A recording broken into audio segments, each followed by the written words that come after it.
আসসালামু আলাইকুম, সবাইকে স্বাগতম। বিভাগীয় পরীক্ষার প্রশ্নের আলোকে পেনশন কি, পেনশনের প্রকারভেদ সহ পেনশন সংক্রান্ত যাবতীয় প্রশ্ন, পেনশন, গ্র্যাচুইটি, কল্যাণ কর্মকর্তা সহ সব কিছু আজকে আলোচনা করার চেষ্টা করব। তো আলোচনায় আছে আমি মোহাম্মদ সিরাজুল ইসলাম। তো প্রথমে আসি, পেনশন বলতে কি বুঝি। বিএসআর পার্ট 1-এ এই পেনশন সম্পর্কে বলা হয়েছে। কি বলা হয়েছে? একটি নির্দিষ্ট সময়কাল চাকরিতে অধিষ্ঠিত থাকার পর বিধি মোতাবেক অবসর গ্রহণ করলে বা চাকরিরত অবস্থায় বা চাকরির অবসর গ্রহণের পর মৃত্যুবরণ করলে কৃত চাকরির জন্য চাকরিজীবী কিংবা তার মৃত্যুতে তার পরিবারের সদস্যগণ যে প্রদেয় বেতন ভিত্তিক যে মাসিক ভাতা পায়, এটি হচ্ছে পেনশন। পেনশন হচ্ছে প্রতি মাসে মাসে যে ভাতা পায়, তাই না? এটি পেনশন নামে পরিচিত। এখন পেনশনের প্রকারভেদ যদি লক্ষ্য করি তাহলে দেখতে পাই এই যে 6 ধরনের পেনশন আছে, যথাক্রমে ক্ষতিপূরণ পেনশন বিএসআর পার্ট 1-এর 308 থেকে 320-এ বলা আছে বিধি। অক্ষমতাজনিত পেনশন এই যে বিধি 321 থেকে 336-এ বলা আছে। বার্ধক্যজনিত পেনশন 337-এ বলা আছে বিধি। অসাধারণ পেনশন বিধি এই যে 403 থেকে 428-এর মধ্যে বলা আছে। অবসরজনিত পেনশন সরকারি চাকরি আইন 2018 আছে, ধারা 44-এ বলা আছে অবসরজনিত পেনশন। এবং পারিবারিক পেনশন আবার পেনশন সহজীকরণ আদেশ 2020-এর সংযোজনী 19-এ বলা আছে। অর্থাৎ এখানে 4টা পেনশন আছে বিএসআরে, আর একটা 2018 সালের 44 ধারায়, আর একটা আছে এই যে পেনশন সহজীকরণ আদেশ 2020-এ, তাই না? আচ্ছা, এবার এইগুলো সম্পর্কে বিস্তারিত প্রত্যেকটা নিয়ে আলোচনা। প্রথমে আসি এই ক্ষতিপূরণ পেনশন। ঠিক আছে, ক্ষতিপূরণ পেনশনের সংজ্ঞাটা আমরা এইভাবে লিখতে পারি, এই যে আমি আগে থেকে লিখে রেখেছি সময় সেভ করার জন্য। কোনো স্থায়ী পদ বিলুপ্তির কারণে কোনো কর্মচারী ছাঁটাই হলে বা ছাঁটাইয়ের পর যথাযথ কর্তৃপক্ষের বিবেচনায় কমপক্ষে মর্যাদা সম্পন্ন বা নিম্ন বেতন গ্রেডের অন্য কোনো পদে নিয়োগ বা আত্মীকরণ না হলে বা আত্মীকরণের প্রস্তাব দেওয়া সত্ত্বেও সংশ্লিষ্ট কর্মচারী প্রস্তাব গ্রহণ না করলে কর্মচারীকে তার কৃত পেনশনযোগ্য চাকরির জন্য যে পেনশন দেওয়া হয় তাকে ক্ষতিপূরণ পেনশন বলে। অর্থাৎ এখানে যে হলুদ কালার দিয়ে রেখেছি, কোনো কর্মচারী ছাঁটাই হলে, এটা গুরুত্বপূর্ণ বিষয়, ছাঁটাই হলে সেই তার জন্য তার কৃত পেনশনযোগ্য চাকরির জন্য যে পেনশন দেওয়া হয় সেটি ক্ষতিপূরণ পেনশন। ঠিক আছে, এবার আসি ক্ষতিপূরণ সম্পর্কে আরও কিছু তথ্য। ক্ষতিপূরণ পেনশন সম্পর্কে কিছু বিধিবিধান, যেমন আত্মীকরণ না হওয়ার কারণে অবসরে এই যে বিএসআর পার্ট 1-এর বিধি 308-এ বলেছে তিনি ক্ষতিপূরণ পেনশন প্রাপ্য হবেন।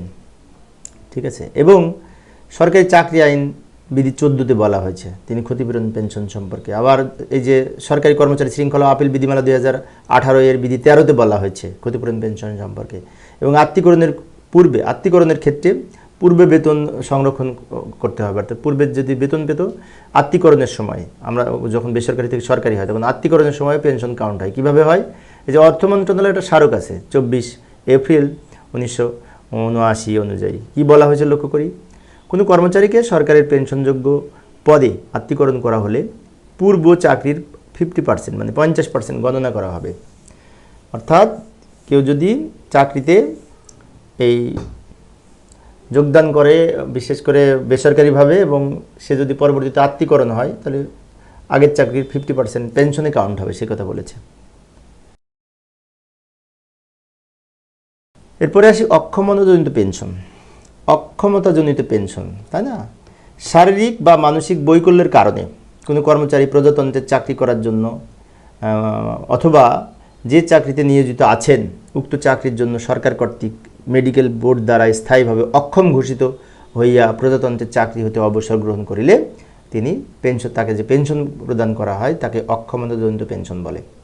অর্থাৎ বিভিন্ন কারণে যদি একজন মানসিক বা শারীরিকভাবে অক্ষম হয় চাকরি করতে, তখন তাকে পেনশনযোগ্য চাকরির জন্য এই পেনশন দেওয়া হয় অবসর গ্রহণের পর, তাকে এই অক্ষমতাজনিত পেনশন বলে। বিএসআর এই যে বিধি বিএসআর পার্ট 1-এর বিধি 321 থেকে 336-এর মধ্যে বলা আছে অক্ষমতাজনিত পেনশন সম্পর্কে। এখানে অক্ষমতাজনিত পেনশন প্রাপ্তির কিছু শর্ত আছে। শর্তগুলো হচ্ছে, যেমন 321-এ বলেছে এই সরকার কর্তৃক গঠিত মেডিকেল বোর্ড দ্বারা শারীরিক এবং মানসিক বৈকল্যের কারণে স্থায়ীভাবে অক্ষম ঘোষিত হইতে হইবে। এরপরে আরও বলা হয়েছে শারীরিক এবং মানসিক বৈকল্যের কারণে প্রজাতন্ত্রের চাকরি করা অথবা প্রজাতন্ত্রের চাকরির যে শাখায় নিয়োজিত আছেন উক্ত শাখায় চাকরির জন্য স্থায়ীভাবে অক্ষম হলে তিনি অক্ষমতাজনিত পেনশন পাইবেন, 2 নম্বরে বলেছে। এছাড়াও এই বিধি 322-এ বলেছে এই অক্ষমতা মেডিকেল বোর্ড কর্তৃক সার্টিফিকেট দ্বারা সত্যায়িত হতে হবে। মানে মেডিকেল বোর্ড কর্তৃক যে সার্টিফিকেট সেইখানেই বলে দিবে অক্ষম কিনা। এরপরে 332-এ বলেছে, বিধি 332-এ অন্য কোনো কারণে চাকরি হইতে অব্যাহতি হলে কোনো কর্মচারী অক্ষমতার সপক্ষে মেডিকেল সার্টিফিকেট দাখিল করিলেও অক্ষমতাজনিত পেনশন পাইবেন না। অর্থাৎ তিনি বলেছে অন্য কোনো কারণ, অন্য কোনো মানে কি মানুষ যদি কোনো অপরাধ করে অক্ষমতা বোধ করে, অপরাধজনিত কোনো কিছু সংগঠিত করে, তাহলে সেক্ষেত্রে তিনি অক্ষমতার পেনশন পাইবেন না, সে কথা বলছে। এই অক্ষমতা বিশৃঙ্খলাপূর্ণ জীবন, অমিতব্যয়ী বদ্ধভ্যাসের কারণে যদি হয় তাহলে এই পেনশন মঞ্জুর করা হইবে না। এই যে এখানে যে কথাটা বলেছে, অন্য কোনো কারণে মানে কি, কেউ যদি বিশৃঙ্খল জীবনযাপন করে, মদ টদ এরকম নিষিদ্ধ কোনো কিছু জীবনযাপন, নিষিদ্ধ যেগুলি এই বিশৃঙ্খলা জীবনযাপন এরকম করে যে সে যদি অসুস্থ হয়ে যায় তার জন্য সে পেনশন পাবেন না, সে কথা বলছে। এবং যদি উক্ত বদভ্যাসের কারণে বা বদভ্যাস দ্বারা তার শারীরিক অবনতি ঘটার কারণে যদি তিনি অবসরে যান, সেই ক্ষেত্রে পেনশন হ্রাস করার ক্ষমতা কর্তৃপক্ষের আছে, সে কথা বলছে। 333-এ বলেছেন। এবার আসি বার্ধক্যজনিত পেনশন। মানে বয়স হয়ে গেলে একসময় অবসরে যাওয়ার কারণে যে পেনশন পাওয়া যায় তাকে বার্ধক্যজনিত পেনশন বলে। তো এটা আমরা একটু আইনের ধারায় যদি লিখি তাহলে এইভাবে লিখতে হয়। দুই জায়গায় বলা আছে যে বিএসআর পার্ট 1-এর বিধি 337-এ বলা আছে বার্ধক্যজনিত পেনশন সম্পর্কে, এবং এই যে হলুদ কালার দিয়ে রেখেছি আমি, সরকারি চাকরি আইন 2018-এর 43 ধারাতে বলা আছে বার্ধক্যজনিত পেনশন সম্পর্কে বিধান রয়েছে। কি আছে লক্ষ্য করি। 43 ধারায় বলা আছে একজন সরকারি কর্মচারীর বয়স 59 বছর, মানে সাধারণ কর্মচারীর বয়স 59 বছর এবং মুক্তিযোদ্ধা কর্মচারীদের বয়স 60 বছর পূর্ণ হইলে এই চাকরি হইতে বাধ্যতামূলক অবসর গ্রহণ করিতে হয়। এবং এই বাধ্যতামূলক অবসরজনিত কারণে অবসরে গেলে যে বিশেষ করে পেনশন দেওয়া হয় তাকে বার্ধক্যজনিত পেনশন বলা হয়। এটা বলেছে 43 ধারায় 2018 সালের চাকরি আইনের। এবং বিএসআর পার্ট 1-এর 337-এ বলা হয়েছে যে কোনো সরকারি কর্মচারীর একটি নির্দিষ্ট বয়স পূর্ণ হওয়ার কারণে বিধি অনুযায়ী এই অবসর গ্রহণ করিলে এই অবসর গ্রহণের জন্য যে পেনশন পায় তাকে বলা বার্ধক্যজনিত পেনশন। নির্দিষ্ট বয়স পূর্ণ হয়ে গেলে চলে যাবে, বার্ধক্যজনিত পেনশন বলা হয়, তাই না? তো এইভাবে আমরা লিখতে পারি। এবার আসি অবসরজনিত পেনশন। এই অবসরজনিত পেনশন মানে কি, এটা ঐচ্ছিক অবসর বোঝায়, ঐচ্ছিক অবসর বোঝায় কিন্তু, ঠিক আছে। এই যে একজন সরকারি কর্মচারীর মোট চাকরিকাল 25 বছর পূর্ণ হওয়ার পর সরকারি চাকরি আইন 2018-এর 44 ধারার বিধান মোতাবেক কোনো সরকারি কর্মচারীর ঐচ্ছিক অবসর গ্রহণের অধিকার রয়েছে এবং ঐচ্ছিক অবসর গ্রহণ করতে পারে। অথবা 45 ধারায় আবার বলেছে উক্ত আইনের 45 ধারার বিধান মোতাবেক সরকার কর্তৃক কোনো কর্মচারীকে অবসর প্রদান করার ক্ষেত্রে যে পেনশন দেওয়া হয় উহাই অবসরজনিত পেনশন। তাহলে এখানে দুইটা বিষয় কিন্তু, একটা হচ্ছে 44 ধারায় বলেছে ঐচ্ছিক অবসর 25 বছর পূর্ণ হওয়ার পর যে কোনো সময় ঐচ্ছিক অবসরে যেতে পারে। আবার সরকার বাধ্যতামূলক অবসরে পাঠাতে পারে এই 25 বছর পূর্ণ হওয়ার পর যে কোনো সময়। তাহলে এই যে দুইটা ধারায় বলেছে, এই দুইটাই হচ্ছে এই দুইটা এর জন্য যে পেনশন পায় তাকে বলে অবসরজনিত পেনশন। এবার আসি গুরুত্বপূর্ণ একটি প্রশ্ন, পারিবারিক পেনশন। এবং পারিবারিক পেনশনটা কিন্তু বেশ কয়েকবার আসছে পরীক্ষায়। তো পারিবারিক পেনশন, পেনশন সহজীকরণ আদেশ 2020-এ পারিবারিক পেনশন সম্পর্কে বলা হয়েছে। পেনশন সহজীকরণ আদেশ 2020-এ কি বলা হয়েছে, কোনো সরকারি কর্মচারী পেনশন প্রাপ্তির জন্য প্রয়োজনীয় ন্যূনতম চাকরিকাল পূর্ণ হওয়ার পর চাকরিরত অবস্থায় বা অবসর গ্রহণের পর মৃত্যুবরণ করলে উক্ত কর্মচারীর পরিবারের ভরণ পোষণের জন্য যে পেনশন দেওয়া হয় তাকে পারিবারিক পেনশন বলে। তো পারিবারিক পেনশনের বিষয়টা হচ্ছে ওই পেনশনযোগ্য পেনশন প্রাপ্ত ব্যক্তি মৃত্যুবরণ করলে তার পরিবারের সদস্যগণ যে পেনশন পাবেন সেটা হচ্ছে পারিবারিক পেনশন। এবং পারিবারিক পেনশন সম্পর্কে বেশ কিছু গুরুত্বপূর্ণ বিষয় আছে, যে যোগ্য উত্তরাধিকারী কীভাবে মনোনয়ন করবে, তাই না? কর্মচারীর মৃত্যুতে পারিবারিক পেনশন প্রাপ্তির যোগ্য উত্তরাধিকারী মনোনয়ন এর কিছু নিয়ম লক্ষ্য করি। পারিবারিক পেনশনের উদ্দেশ্য হচ্ছে, পরিবার বলতে এখানে বোঝাবে এই পুরুষ কর্মচারীর ক্ষেত্রে স্ত্রী বা স্ত্রীগণ এবং মহিলা কর্মচারীর ক্ষেত্রে স্বামী, তাই না? এবং সরকারি কর্মচারী যদি সন্তান থাকে 25 বছর পর্যন্ত, সন্তান 25 বছর পর্যন্ত পায়। সরকারি কর্মচারীর মৃত পুত্রের যদি বিধবা স্ত্রী থাকে, স্ত্রীগণ থাকে, সন্তানগণ থাকে, তারাও কিন্তু এই পরিবারের সদস্য। এবং সরকারি কর্মচারীর মৃত পুত্রের বিধবা স্ত্রী বা স্ত্রীগণ, সন্তানগণ, উল্লেখ্য যে সরকারি কর্মচারী পরিবারের সংজ্ঞায় কর্মচারীর নিম্নোক্ত নির্ভরশীল ব্যক্তিরাও কিন্তু এই আত্মীয়বর্গ এই পরিবারের অন্তর্ভুক্ত হবেন। যেমন 18 বছর কম বয়সী ভাই, ভাইয়ের বয়স যদি 18 বছর কম হয়, অবিবাহিতা বা বিধবা বোন, পিতা মাতা, ঠিক আছে। তো এইগুলি হচ্ছে পরিবারের সদস্য এবং এরা এই পেনশন পাবেন। তবে এইগুলি সম্পর্কে আরও কিন্তু বিষয় আছে, সেটা হচ্ছে পেনশন প্রাপ্তির ক্ষেত্রে বিধবা বা তালাকপ্রাপ্ত কন্যার ক্ষেত্রে পেনশনদারের অবসর গ্রহণের তারিখ হতে 15 বছর মেয়াদ পূর্তি পর্যন্ত সময়কাল অবশিষ্ট থাকলে ওই কার্যকাল তারিখ পর্যন্ত এই বিশেষ করে পেনশন পাবেন। বিশেষ করে তালাকপ্রাপ্ত কন্যার বয়স সর্বোচ্চ 15 বছর মেয়াদ পূর্তির পূর্ব পর্যন্ত। এখানে বলতে চাচ্ছি যে যেদিন পেনশনে গেছে সেদিন থেকে 15 বছর পর্যন্ত, এর মধ্যে যতটুকু সময় সেই সময়ের জন্য পাবেন সে কথা বলছে। এবং আরেকটা কথা বলেছে, 2 জন ব্যক্তি আজীবন পাবেন। একটা হচ্ছে প্রতিবন্ধী সন্তান, আরেকটি হচ্ছে স্ত্রী বা স্বামী, তাই না? এটা আজীবন পেনশন পাবেন। পরের প্রশ্নটা হচ্ছে অসাধারণ পেনশন। অসাধারণ পেনশন হচ্ছে এই যে বিএসআর পার্ট 1-এর 403 থেকে 428 এর মধ্যে অসাধারণ পেনশন সম্পর্কে বলা হয়েছে। কোনো সরকারি কর্মচারী তাহার পদের সহিত যদি ঝুঁকি সম্বলিত অতিরিক্ত ঝুঁকি সম্বলিত দায়িত্ব পালন করে, অর্থাৎ সাধারণ ঝুঁকি সম্বলিত আমার যে কাজ সেই কাজের চেয়ে অতিরিক্ত ঝুঁকি সম্বলিত দায়িত্ব পালন করতে যদি আমি আহত বা নিহত হই, তাই তার জন্য যদি মৃত্যুর বরণ করলে বা তার জন্য যে পেনশন দেওয়া হয় বা তার পরিবারকে বা কর্মচারীকে অবসরে গেলে যে পেনশন দেওয়া হয় তাকে বলা হয় অসাধারণ পেনশন। তাহলে অসাধারণ পেনশনের সাথে একটা ঝুঁকির সম্পর্ক, যে আমার যে কাজ তার চেয়ে আমি বেশি ঝুঁকিপূর্ণ কাজ করি, তার জন্য আমাকে আমার পেনশন, আমি যখন পেনশনে যাব, অবসরে যাব, তখন আমার এই পেনশনের সাথে অতিরিক্ত পেনশন দিবে ওই ঝুঁকিপূর্ণ কাজের জন্য, সে কথা বলছে। অসাধারণ পেনশনের জন্য আবেদন যুক্তিযুক্ত বিলম্বিত ঘটিলে বা মেডিকেল বোর্ডের রিপোর্ট তারিখ হতে বা পারিবারিক পেনশনের ক্ষেত্রে মঞ্জুরকারী কর্তৃপক্ষের তারিখ হতে পেনশন পাইবেন। এখানে বলছে অসাধারণ পেনশনের জন্য যদি কিছু বিলম্ব ঘটে তাহলে মেডিকেল বোর্ড যেদিন থেকে রিপোর্ট করবে সেই তারিখ থেকেই এই পারিবারিক পেনশন এবং বা এই অসাধারণ পেনশন পরিবারের সদস্যগুলো পেয়ে থাকবেন। এবার আসি পেনশন সমর্পণ।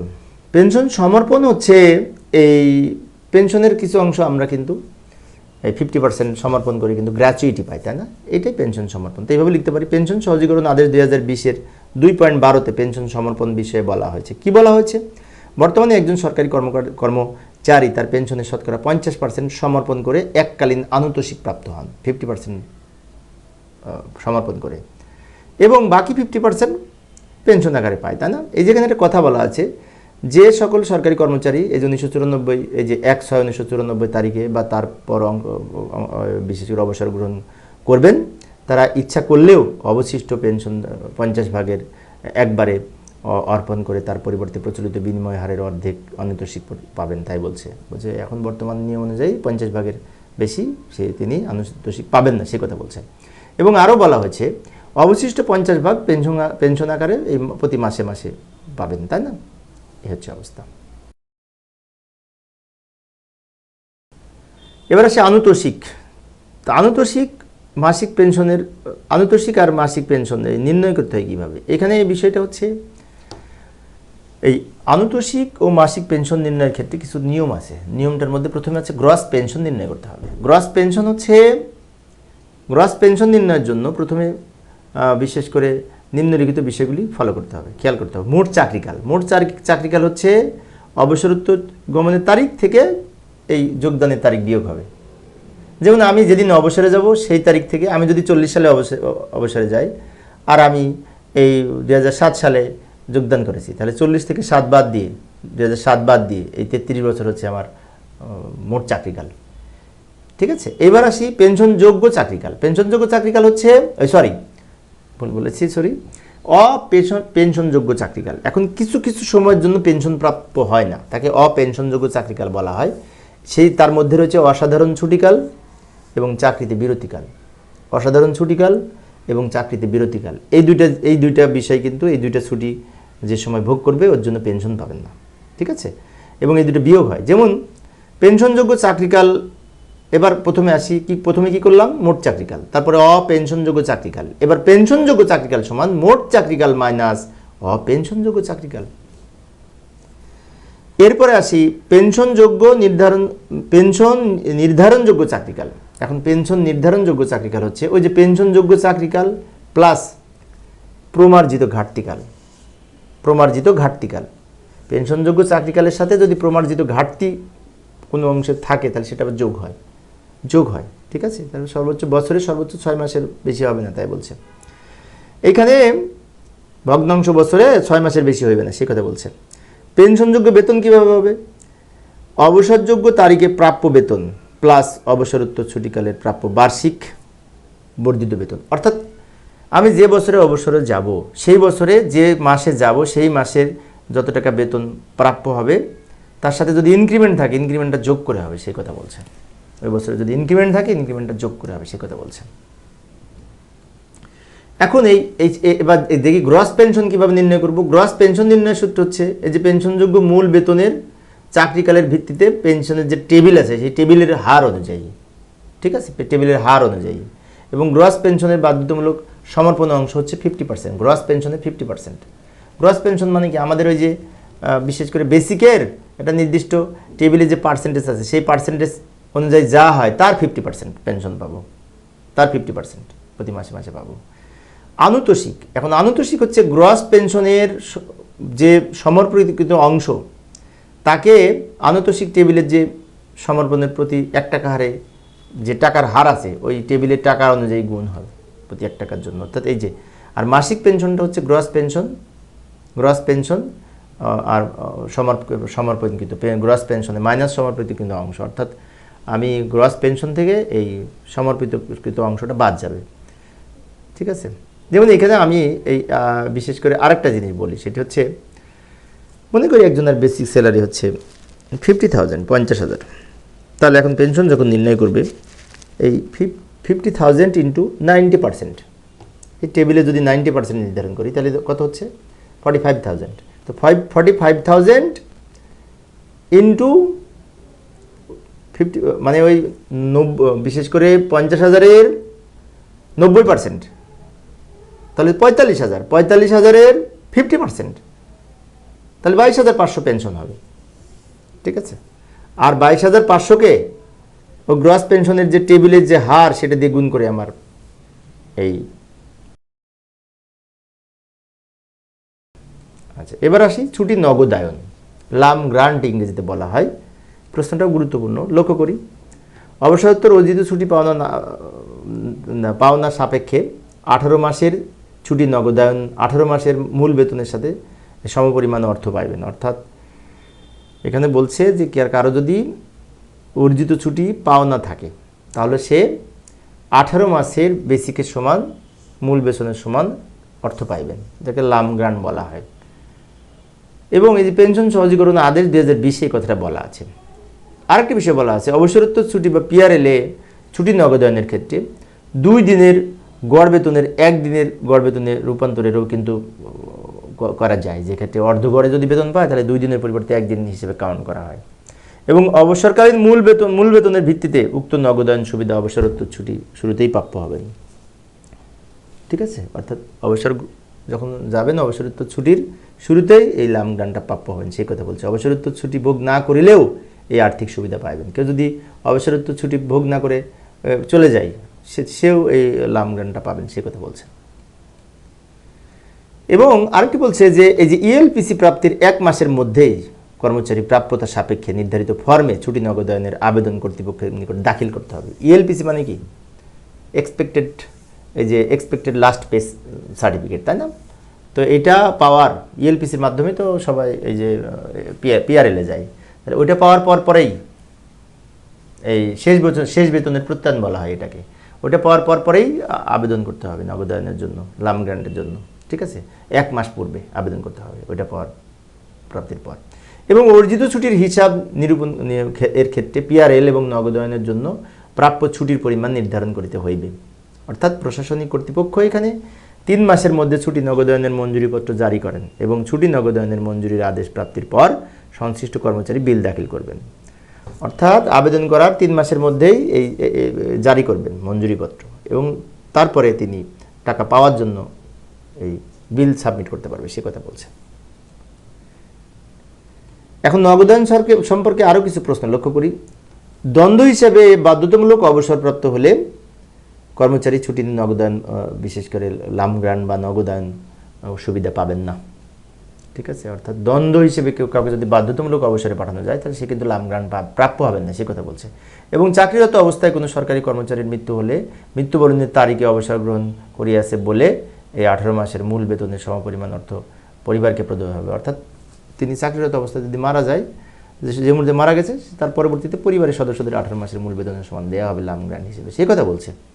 এবং এই ক্ষেত্রে পরিবার বলিতে পারিবারিক পেনশনের যেসব বিধান রয়েছে সেই সংজ্ঞায় যারা পরিবার তাদেরকে বোঝাইবে। ঠিক আছে, এবং আরেকটা বিষয় বলেছে, অবসরের পর চুক্তিভিত্তিক নিয়োগের ক্ষেত্রেও ছুটির নগদায়ন প্রাপ্য হবেন।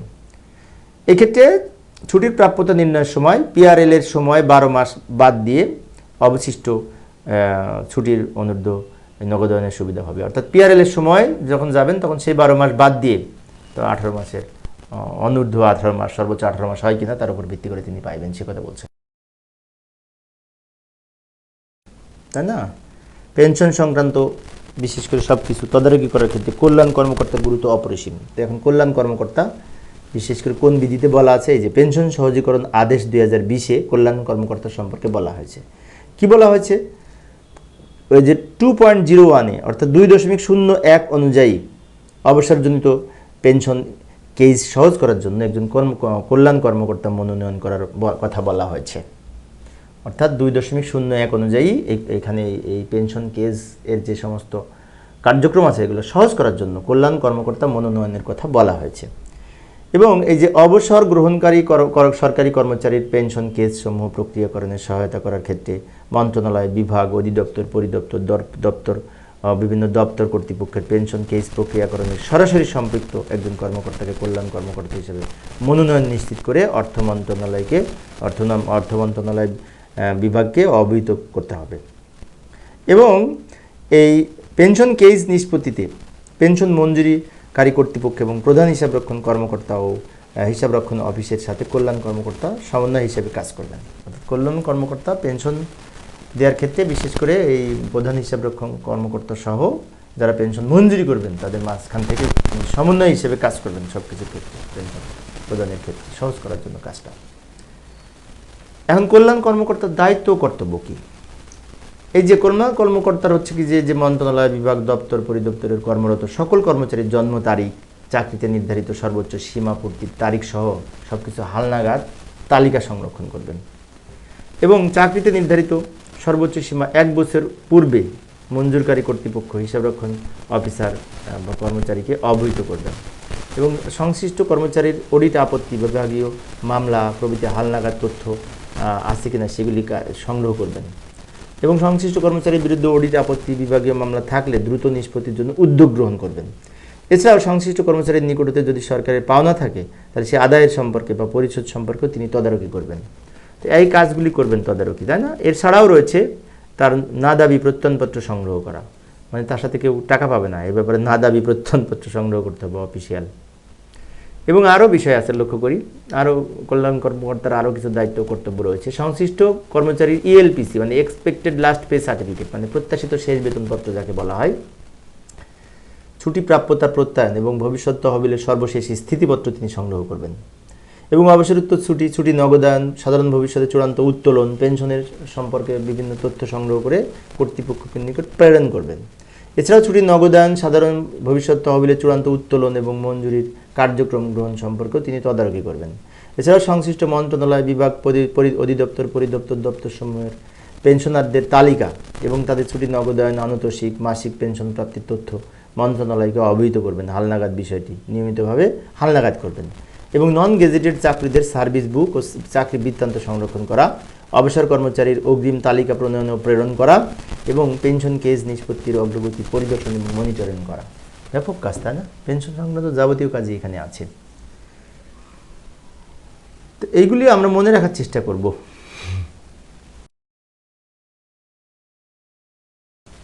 পরবর্তী প্রশ্ন, অবসর গ্রহণের পূর্বে প্রত্যাশিত শেষ বেতনপত্র বা ইএলপিসি যাকে বলা হয়, এক্সপেক্টেড লাস্ট পে সার্টিফিকেট। এই যে লক্ষ্য করি, পেনশন সহজীকরণ আদেশ 2020 অনুচ্ছেদ 2.05-এ এই অবসরজনিত পেনশন সহজ করার জন্য অবসর গ্রহণের পূর্বে প্রত্যাশিত শেষ বেতনপত্র বা ইএলপিসি জারির কথা বলা হয়েছে।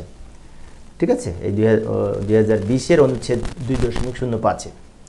এবং এখানে বলা হয়েছে সরকারি কর্মচারী অবসরোত্তর ছুটিতে গমনের 11 মাস পূর্বে সংশ্লিষ্ট হিসাব রক্ষণ আইনবান কর্মকর্তা তার অবসরোত্তর ছুটিতে গমনের অব্যবহৃত পূর্বের তারিখে এবং চূড়ান্ত অবসর গ্রহণের অব্যবহৃত পূর্বের তারিখে শেষ আহরণযোগ্য এবং নির্ধারণযোগ্য প্রত্যাশিত উল্লেখযোগ্য যে বেতন জারি করবেন, শেষ বেতনপত্র জারি করবেন। এখানে বলছে চাকরিতে এই যে অবসরোত্তর ছুটিতে যাওয়ার 11 মাস পূর্বে আইনবান কর্মকর্তা এবং অথবা হিসাব রক্ষণ অফিস এই তার বিশেষ করে অব্যবহৃত তিনি যখন এলটিআরে যাবেন সেই সময় কত টাকা বেতন পান সেটার পরিপ্রেক্ষিতে একটা এই প্রত্যাশিত শেষ বেতনের পত্র জারি করবেন, সে কথা বলছে।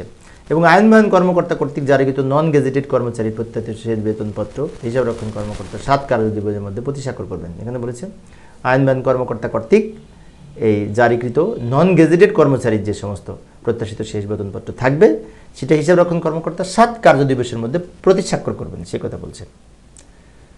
এবং আরও বলা হয়েছে হিসাব রক্ষণ অফিসে প্রেরণকালে প্রত্যাশিত শেষ বেতনপত্রের সাথে প্রশাসনিক কর্তৃপক্ষ কর্তৃক স্বাক্ষরিত ই চাকরির বৃত্তান্ত হালনাগাদ অনুলিপি সংযুক্ত করতে হবে। অর্থাৎ তার ই চাকরি মানে কি, চাকরির যে সমস্ত হালনাগাদের যে সমস্ত তথ্যাবলী সেটা সংযুক্ত করতে হবে, সে কথা বলছে। এবং ই চাকরি বৃত্তান্ত অনিষ্পত্তিকৃত অডিট আপত্তি বা বিভাগীয় মামলা থাকলে সেটি লাল কালি দিয়ে উল্লেখ করতে হবে এই প্রত্যাশিত শেষ বেতনের পত্রে যদি বিভাগীয় মামলা থাকে। এবং পিআরএল কালীন কোনো বার্ষিক যদি বেতন বৃদ্ধি অর্থাৎ ইনক্রিমেন্ট যদি থাকে তাহলে তারিখ সহ বর্ধিত বেতনের পরিমাণও এই শেষ বেতনপত্রে উল্লেখ করতে হবে। এবং উত্তরাধিকারী মনোনয়নের ক্ষেত্রে পেনশন সহজীকরণ আদেশ 2020-এর 3 এত পারিবারিক পেনশনকে সহজ করার জন্য উত্তরাধিকারীদের মনে করে বলা হয়েছে। তো এই যে পরের প্রশ্নটি হচ্ছে প্রতিবন্ধী সন্তানের পেনশন। প্রতিবন্ধী সন্তানের পেনশন, তাই না? এই যে পেনশন সহজীকরণ আদেশ 2020-এর অনুচ্ছেদ 3.03-এ এই প্রতিবন্ধী পেনশন সম্পর্কে বলা হয়েছে। কি বলা হয়েছে? কোনো সরকারি কর্মচারীর প্রতিবন্ধী সন্তান যদি দৈহিক এবং মানসিক বৈকল্যের কারণে স্থায়ীভাবে আংশিক এবং সম্পূর্ণরূপে কর্মক্ষমহীন বা উপার্জন অক্ষম হন, তবে প্রতিবন্ধী সন্তান হিসেবে তিনি নিম্নবর্ণিত শর্ত অনুযায়ী আজীবন পেনশন, পারিবারিক পেনশন পাবেন। অর্থাৎ কোনো কর্মচারীর মৃত্যুর পর যদি তার প্রতিবন্ধী সন্তান থাকে তাহলে সে আজীবন পেনশন পাবেন। তো কিছু শর্ত আছে। শর্তগুলি কি কি? শর্তসমূহ হচ্ছে সরকারি কর্মচারীর প্রতিবন্ধী সন্তানের প্রতিবন্ধী হিসেবে সমাজসেবা অধিদপ্তরের নিবন্ধন এবং পরিচয়পত্র থাকতে হবে। কোনো সরকারি কর্মচারীর প্রতিবন্ধী সন্তান থাকলে তিনি চাকরিরত অবস্থায় কিংবা পেনশন ভোগরত অবস্থায় প্রতিবন্ধী সম্পাদনের বিষয়ে উপযুক্ত দলিল দস্তাবেজ এই নিয়ন্ত্রণকারী কর্তৃপক্ষের নিকট লিখিত অবহিত করবেন। অর্থাৎ প্রতিবন্ধী সন্তান থাকলে সেটা উল্লেখ করে যেতে হবে, সে কথা বলছে। অফিসে উল্লেখ করে যেতে হবে প্রয়োজনীয় দলিলপত্র সহ। সরকারি কর্মচারী প্রতিবন্ধী সন্তান দৈহিক বা মানসিক বৈকল্যের কারণে স্থায়ীভাবে বা আংশিক বা সম্পূর্ণ কর্মক্ষমহীন উপার্জনে অক্ষম মর্মে এই মেডিকেল বোর্ড কর্তৃক সার্টিফিকেট দাখিল করতে হবে। এবং তবে একটা কথা আছে যে পেনশনভোগী যে প্রতিবন্ধী কোঠায় যদি তিনি চাকরি করেন, অর্থাৎ প্রতিবন্ধী কোঠায় যদি সন্তানগণ চাকরি করেন বা সুবিধা নেন, কোনো সরকারি সুবিধা নেন, চাকরিজনিত সুবিধা বা নিয়োগ তিনি চাকরি করতেছেন, তাহলে তো কিন্তু তিনি পেনশন পাবেন না, কারণ সেই তো একটা চাকরি করতেছে, তো সে তো এখন তো অক্ষম নেই, তাই না? সেজন্য পেনশন পাবেন না। তো এগুলি মনে রাখার চেষ্টা করব।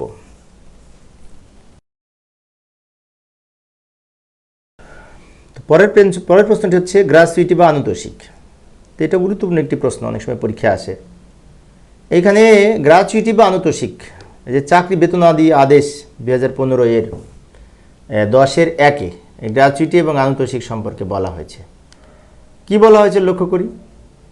এইখানে এই কোনো সরকারি কর্মচারী নির্ধারিত সময় চাকরি সম্পন্ন করার পর অবসরকালীন সময় এককালীন যে আর্থিক সুবিধা পেয়ে থাকেন, এই আর্থিক সুবিধাকে গ্র্যাচুইটি বা আনুতোষিক বলে।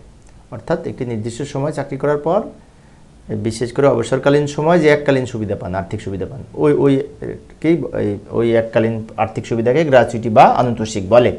এখন এটা নির্ণয়ের কিছু নিয়ম আছে, যেমন এই যে এখানে আমি একটু দেখাচ্ছি। প্রথমে গ্রস পেনশন নির্ণয় করতে হবে। গ্রস পেনশন নির্ণয়ের সূত্র হচ্ছে পেনশনযোগ্য মূল বেতনের পেনশনযোগ্য চাকরিকালের এই ভিত্তিতে হবে, অর্থাৎ পেনশনযোগ্য যে মূল বেতন, সেই মূল বেতনের নির্ধারিত হার আছে। যেমন বিশেষ করে যদি 90% হয় হার, তাহলে যদি আমি 60,000 টাকা বেসিক হয়, 60,000 টাকা 90% কত? 54,000, 6 নাম 54। এই 54,000-এর অর্ধেক হচ্ছে গ্রস পেনশন যা হবে তার অর্ধেক বাধ্যতামূলক সমর্পণ করতে হয়। অর্ধেক মানে কি? 54,000-এর অর্ধেক হচ্ছে সম্ভবত 27,000 টাকা, এবং এই 27,000 টাকাকে আবার এই টেবিলের যে বিনিময় হার, অনৈতশিক টেবিল অনুযায়ী যে বিনিময় হার, সেটা দিয়ে গুণ হবে। ঠিক আছে, প্রতি 1 টাকার বিপরীতে যেমন বিশেষ করে যদি 5 বছরের বেশি হয়, 5 বছর বা তার বেশি, 10 বছরের কম, তাহলে 265 টাকা 1 টাকার জন্য, 265-কে আবার ওই 27,000 দিয়ে গুণ হবে, তাই না? 5 বছরের নিচে হলে এরকম আগে পরে রেট আছে কিন্তু। এখন এই রেটটা আমি কিছুক্ষণ পরে দেখাচ্ছি টেবিল আকারে। এবার পেনশন কিভাবে পাবে? পেনশনটা হবে ওই যে গ্রস পেনশন থেকে সমর্পণ বাদ দিয়ে। মানে কি? গ্রস পেনশন যদি আমার 54,000 টাকা হয়, সেখান থেকে সমর্পণ 27,000 টাকা বাদ দিয়ে বাকি 27,000 টাকা পেনশন পাবে প্রতি মাসে মাসে। এখন আমি একটু রেটটা দেখাবো। এই যে লক্ষ্য করি, পেনশনযোগ্য চাকরিকাল যদি 5 বছরের তার বেশি হয় কিন্তু 10 বছরের কম, তাহলে 1 টাকায় 165 টাকা হারে পাবে আনুতোষিক। আর যদি 10 বছরের বা তার বেশি, 15 বছরের কম, তাহলে প্রতি 1 টাকার জন্য 260 টাকা আনুতোষিক পাবে। যদি 15 বছর বা তার বেশি, 20 বছরের কম, তাহলে প্রতি 1 টাকার জন্য 245 টাকা পাবে আনুতোষিক হারে, তাই না? এবং 20 বছরের অধিক হলে 1 টাকার বিপরীতে 230 টাকা হারে পায়, 230 টাকা হারে বেশি পায়। তাহলে রেটটা একটু মনে রাখবো, 265, 260, 245 এবং 230। 230 টাকায় বেশি পায়, কারণ সবার সাধারণত ম্যাক্সিমামই বিশেষ করে কর্মচারীর বেতন নিয়েই। তো প্রিয় সুধীবৃন্দ, এই ছিল আজকের আলোচনা। অনেকগুলি প্রশ্ন পেনশন সংক্রান্ত আলোচনা করেছি, তো আশা করি অনেকেরই উপকার হবে, তাই না? তো পরিশেষে সবাই ভালো থাকবে এবং সুস্থ থাকবে, এই কামনায় খোদা হাফেজ।